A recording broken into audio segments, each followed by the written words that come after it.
As strange as it is to say, Prime Minister Justin Trudeau doesn't seem like he expected Pierre Poilievre and the Conservatives' momentum to be able to keep up this long. I think he assumed that after the Conservatives had gotten a new leader, like with Andrew Scheer and like with Aaron O'Toole, the party would rise past the Liberals for a short period of time, and then things would kind of go back to normal. The problem is that conventional wisdom doesn't really work anymore after all of the liberal policies have utterly failed. Inflation is still terrible, crime's bad.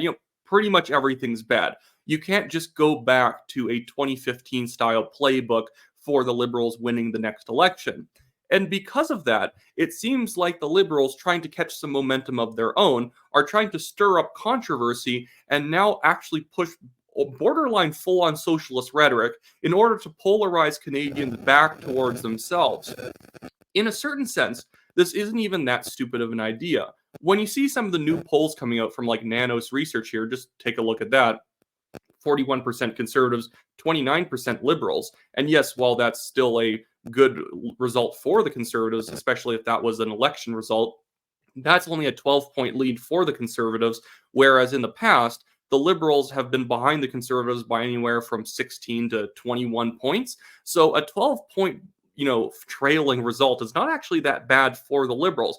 And I think part of that, one, Nanos tends to be a little bit more liberal leaning in terms of who it polls, but also I think they genuinely have come back a little bit because of rhetoric like this. They've been pushing a lot of stuff where they're trying to make Pierre Poilievre the representative of the ultra rich, and Justin Trudeau is representing the common middle class individual, which is hilarious because Justin Trudeau is far richer than Pierre Poilievre, and his government has been mostly catering towards, rich Bay Street type liberal insiders, lobbyists, other people who end up getting subsidies from the liberal government, which are not accessible at all for the normal middle class person. And the Conservatives want to cut taxes, regulations, and other things across the board, which will very likely make it like far more prosperous in the country, not just for those in the lower and middle class sections of society, but for everybody, even the rich. But now the liberals are putting stuff out like this, trying to make you fear Poilievre. Pierre Poilievre's conservatives just confirmed they would cut taxes on the ultra wealthy, and then it's showing all the conservatives in the caucus who voted for it. I don't really think that this is going to work as well as the liberals think it will, in the sense that I don't think that many people are into this class warfare rhetoric, but I think that the polling shift shows there's enough people willing to kind of be, told, sweet little lies in their ears about how Poilievre is the man who's fighting for, oil barons and the ultra rich. That's the funny thing about politics. And this is where I've kind of always dedicated this show to sort of teaching people how politics actually works. Controversy is great in politics. Oftentimes, whenever I hear parties getting very nervous about controversy, I always think that they are on the road to losing, or at least losing, maybe not in this next election, but losing in the one after that. When you avoid controversy, you are avoiding people noticing you. And I think the Liberals just realized that over the past couple of years, Pierre Poilievre has been the only one willing to be noticed. And Justin Trudeau assumed that if he just acted professional, if he just faded off to the background, that people would get some brand new respect for him, that look how statesman-like he is. You should act more statesman-like in politics, be professional, be someone of integrity, have, a good amount of professionalism to the way that you act. But at the end of the day, you also want to be somewhat controversial, because controversial ideas are ideas that people vote on. People don't show up to the polls to vote for, bland granola and oatmeal. People aren't really looking for bland options on the ballot. Oh, this guy says he'll lower taxes by 0.5%, or this guy says he'll create a new housing, investment program. People don't show up and vote for that.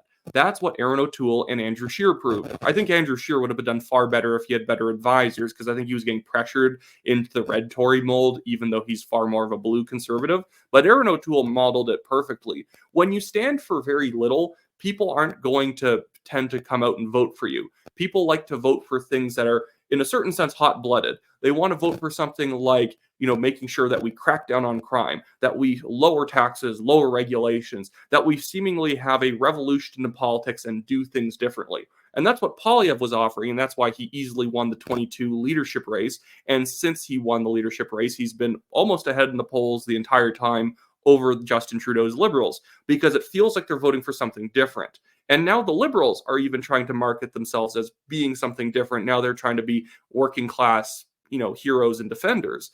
And so they put out this graphic too. Breaking, Pierre Poilievre and Conservatives just voted against our plan to make the ultra-wealthy pay a bit more so we can deliver pharmacare, dental care, nearly 4 million homes and more. The 4 million homes thing is hilarious because they can't even do that. But anyways, the 4 million homes thing is still controversial in the sense that it almost is like the audacity of hope that if you vote for the Liberals, then you believe we can build 4 million homes, even though we should be cutting immigration, because that's the real problem here. And 4 million homes is quite literally impossible to do. You'd have to be building a home every 3 minutes, or I think it's like 2 minutes in Canada. It's absolutely nuts. It's pants on head crazy.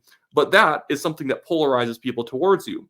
And a good example of this, of where it's worked recently, outside of the party politics realm, because you could say, well, in politics, if people don't like the Liberals, they go to the Conservatives. People don't like the Conservatives, they go to the Liberals. So it's not that surprising that the Conservatives are ahead, and that if anyone stops voting Conservative or says they want to vote for something else, they're more likely to go back to the Liberals. But I think a great example was Carolyn Parrish winning the Mississauga mayoral by-election. She won with a pretty tidy margin. She won 30.6% of the vote. Tejo came in with 25.2%. Damerla, I can't say these people's names, sorry, 19.5%, and Steve Dasko, 16.1%. Carolyn Parrish, she's actually a former Liberal and Independent MP, very controversial woman. She's 77 years old, although I'd give her a compliment saying that I didn't realize that she was a day over 60. That lady just has a lot of energy. But she's controversial. People went after her because she made statements against gender theory. Her plan was to pass new bylaws, which is actually a great plan, pass new bylaws to hold thieves in prison, that they're not going to go through the federal system and just basically hope that federal judges and federal laws will hold people in prison. No, they'll pass new bylaws to hold repeat offenders in prison. That's a great idea. Her saying that they're going to oppose blanket rezoning and they're only going to have rezoning in select small areas near transit and near downtown, very smart idea. Like, the thing is that I wouldn't agree with everything that Carolyn Parrish believes in, obviously, even though she is more of a 90s liberal who generally believes in, keeping spending under control. But she proved, and this is exactly what Rob Ford proved when he won the mayorship of Toronto in 2010. You have to be controversial. You have to say something that makes people sort of sit up and say, well, what is this person talking about? The problem is, and this is what I hope the Conservative Party doesn't do, is when you're ahead, or if you're behind, in the case of BC United in British Columbia, if you're ahead or behind, there's no point of your sort of political journey where you just settle back and say nothing and hope that you win. You always need to be pushing some new ideas, or at least fighting for old ideas in new ways. And controversy doesn't mean being rude. It doesn't mean being strident, being a jerk. I mean, sort of acting like I'm always right and everyone's always wrong. Oftentimes, it's just taking a stance and saying, you know what, we need a 2/3 reduction in immigration. You would be shocked. That's what I was going around Calgary Signal Hill campaigning for the Conservative Party nomination before I was disqualified for no reason, effectively. But that was what I would tell people at the doors alongside things like passing a federal parental bill of rights. And I would have people say at the door, before I had said any policies, they said, I'm a centrist person. I'm not on the left. I'm not on the right. I don't like heavy partisanship. And when I mentioned my policies, they're like, you know what? Actually, that sounds like a really good idea. I've been waiting for somebody to say something like that. You taking controversial stances makes people run to you faster. Whereas if you just take mild in the middle stances, people will maybe side with you, but they're not going to run out the door to do it.